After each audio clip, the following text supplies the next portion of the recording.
Which of the following angles share a terminal ray with theta equals 300 degrees? All right, let's take a look at what 300 degrees even looks like. Over here you have 0 degrees. Whenever you're talking about rays in precalculus, you deal with all the way to the right first and you count by going counterclockwise.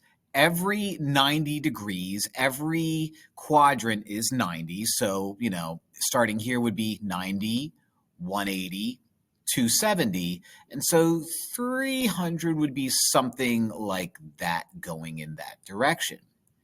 Now, every time I spin completely around, a complete circle is the same as 360 degrees.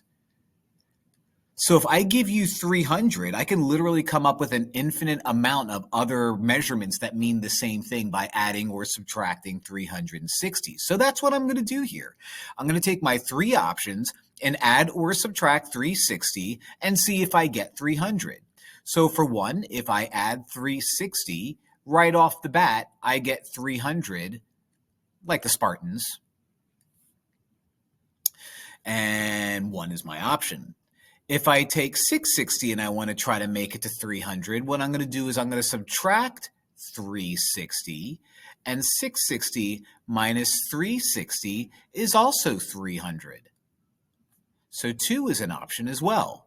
I'm going to do the same thing. We're negative here, so I'm going to add 360, and by adding 360, I am at negative 40, so I'm not in the area that I want to be at. If I add 360 again, which means I spin around again, I end up with 320. So close, but only 1 and 2 are going to be correct because only those guys are the same as that. The end.